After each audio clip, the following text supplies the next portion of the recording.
Que a paz de Jesus esteja conosco. Hoje nós vamos falar um pouco sobre os passos da fé na estrada do tempo. Fé, uma palavra tão pequena, um simples monossílabo, mas de um significado tão grandioso e complexo que ainda não alcançamos sua dimensão. Para o catolicismo é a primeira das virtudes teológicas. Na área jurídica é a presunção da verdade. O dicionário lhe dá o sinônimo de crença, confiança, crença religiosa. No período paleolítico ou da Pedra Lascada, que vai do surgimento dos nossos ancestrais a mais ou menos 10.000 a.C., o homem manifesta os primeiros embriões da fé através da magia.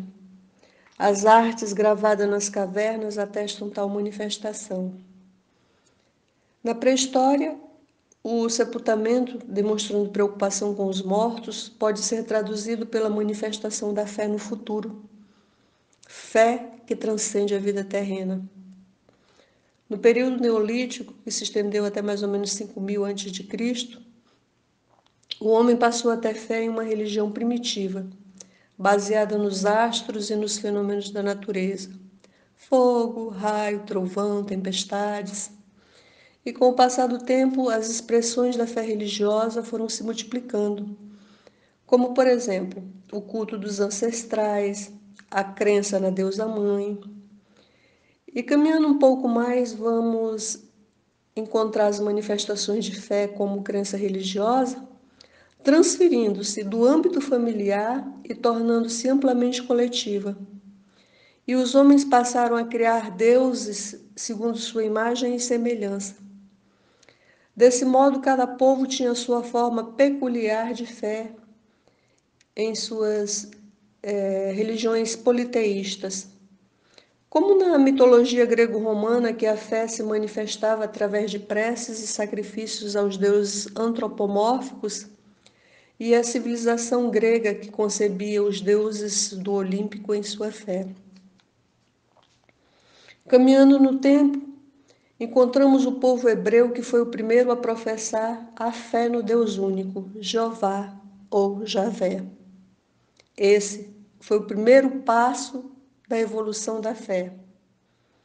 O livro de Hebreus, capítulo 11, nos diz que a fé é a firme certeza das coisas que se esperam. É a evidência daquilo que ainda não vemos, porque por ela os antigos alcançaram o testemunho. Pela fé, entendemos que os mundos foram criados pela palavra de Deus, de maneira que aquilo que se vê não foi feito do que é aparente. Pela fé, Abel ofereceu a Deus maior sacrifício que Caim. Pela fé, Enoque foi transladado para não ver a morte. Pela fé, Noé, divinamente avisado das coisas que ainda não se viam, temeu e para a salvação da sua família preparou a arca. Pela fé, Sara, mulher de Abraão, concebeu, apesar da sua idade avançada para engravidar. E foi assim que uma nação inteira veio de Abraão, uma descendência tão numerosa quanto as estrelas do céu ou os grãos de areias do mar. Pela fé, o mesmo Abraão se dispôs a sacrificar em holocausto seu único e amado filho Isaque, num dos maiores testemunhos de fé que a Bíblia relata. E no último momento, Deus preparou um cordeiro para ser imolado no lugar de Isaque. Pela fé, Moisés se recusou a ser chamado filho da filha de Faraó, escolhendo ser maltratado com o povo de Deus, permanecendo firme na fé. Moisés, como vendo que ainda era invisível, enfrentou a ira de Faraó, deixou o Egito, vagou 40 anos pelo deserto, enfrentou a incredulidade do seu próprio povo, atravessou o Mar Vermelho, superou todo tipo de dificuldade, crendo na terra que Deus prometera e a qual seus olhos só puderam contemplar de longe, pois ele morreu antes que seus pés a tocassem.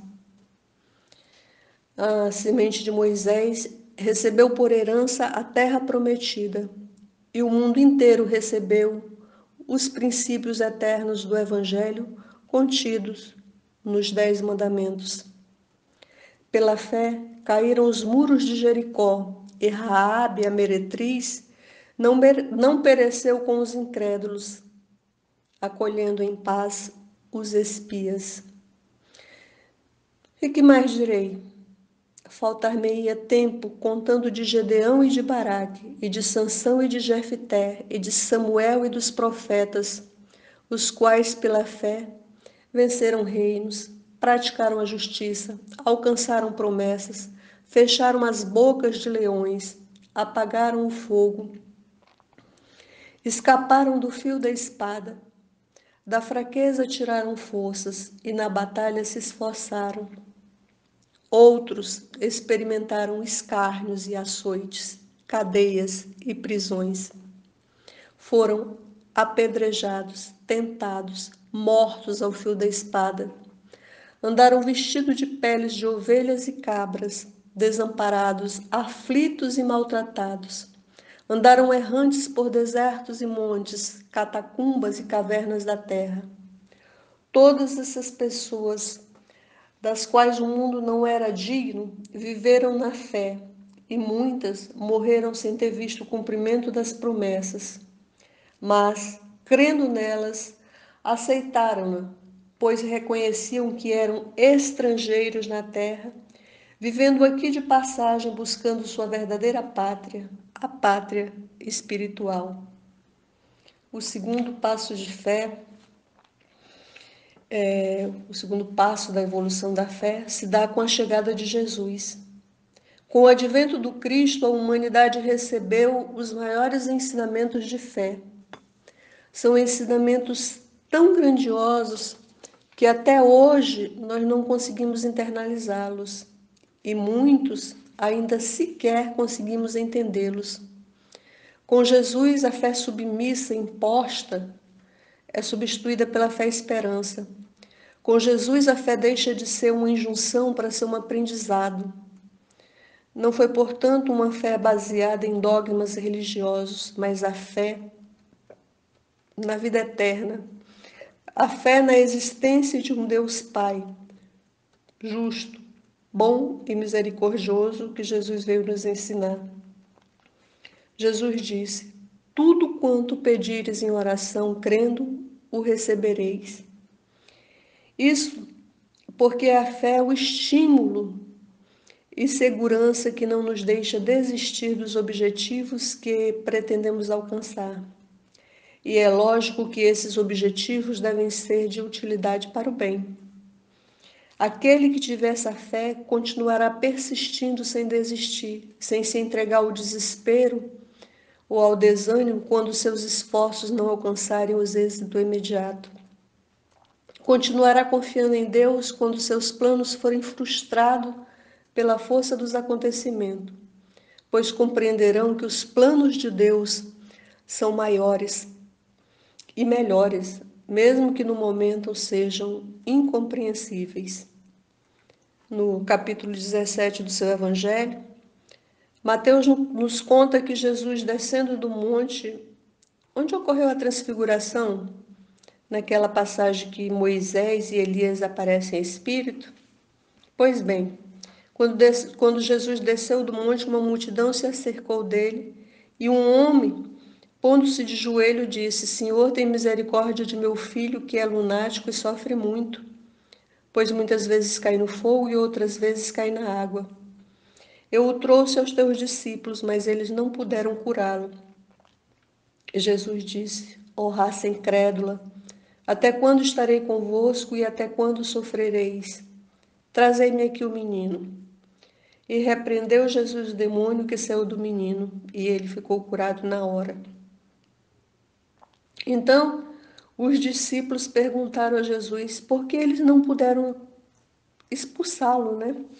E Jesus disse: por causa da vossa pouca fé. Porque em verdade vos digo que se tiverdes fé como um grão de mostarda, direi a esta montanha: transporta-te daqui para ali, e ela se transportará.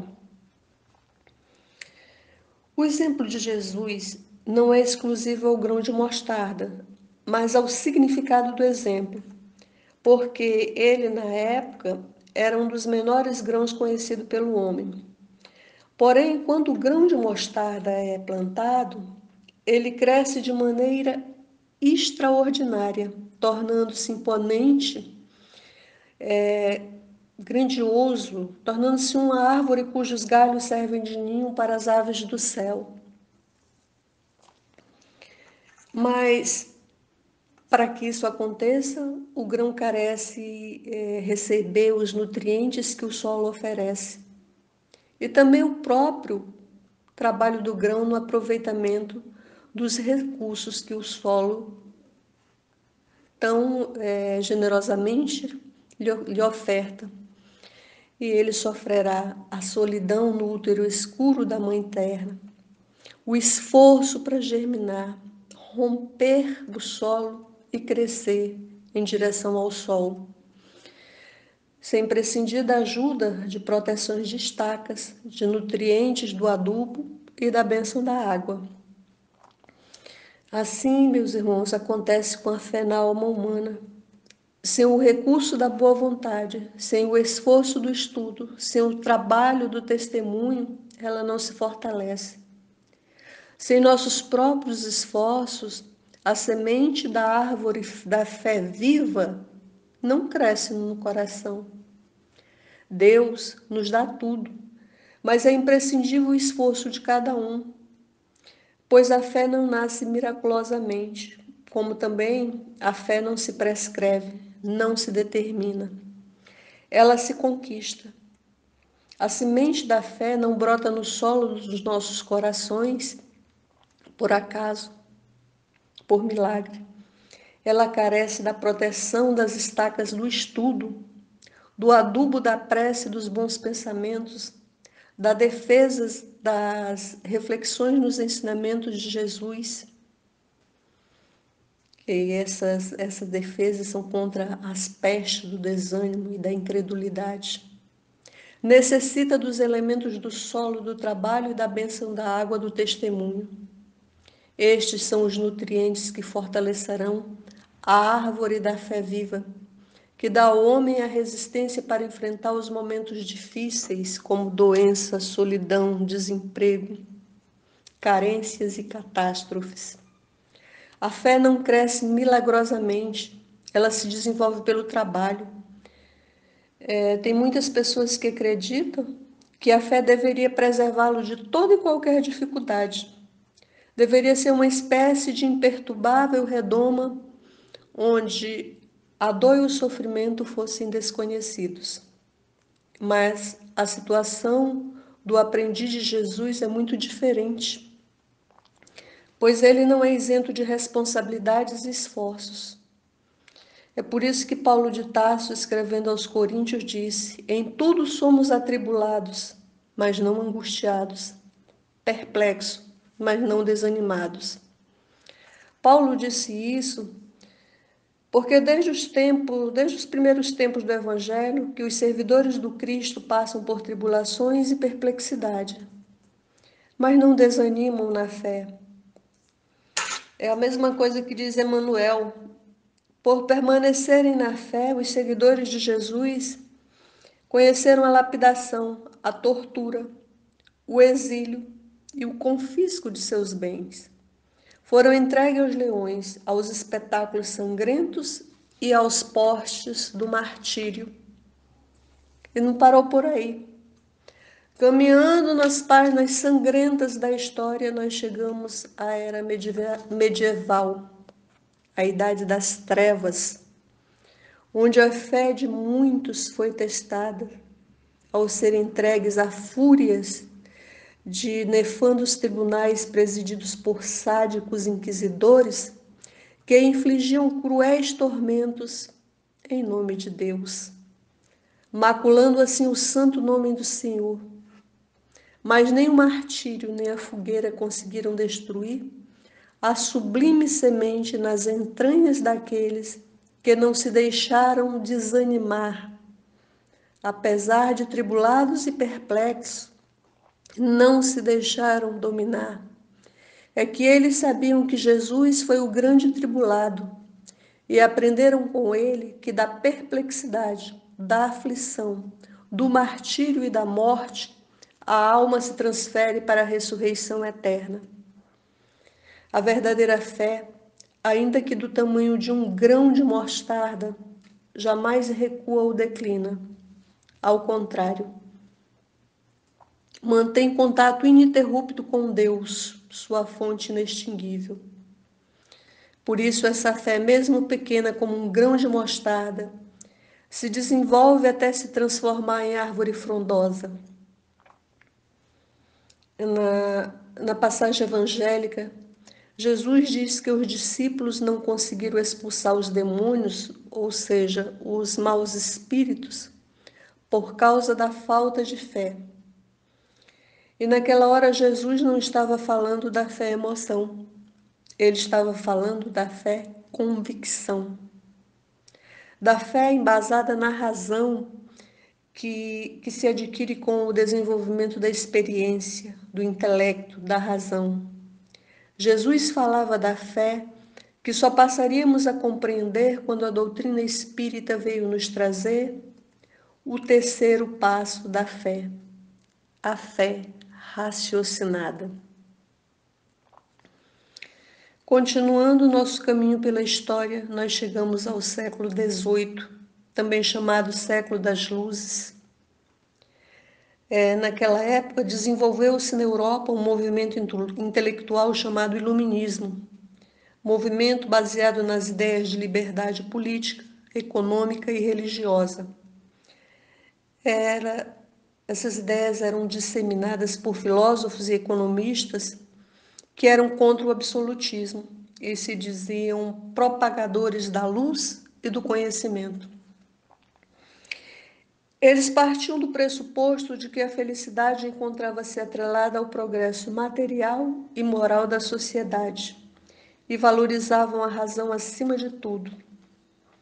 No século XIX, o iluminismo assumiu sua feição intelectual mais vigorosa e, em 18 de abril de 1857, é publicada na França a primeira edição de O Livro dos Espíritos, que continha os princípios da doutrina espírita, segundo os ensinamentos dados pelos espíritos superiores.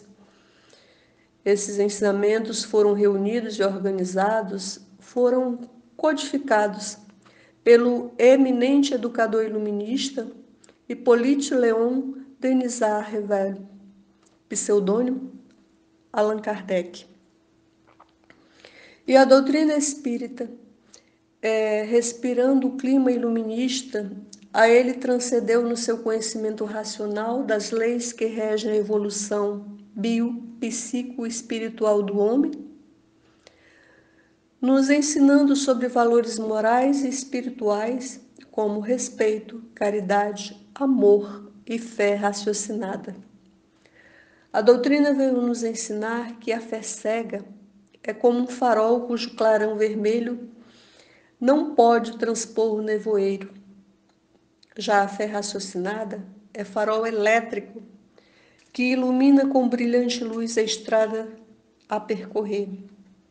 O homem que se apoia na fé raciocinada mantém-se firme e imperturbável diante do perigo e das tribulações. Ele crê por saber o certo e não se está certo senão quando se compreendeu.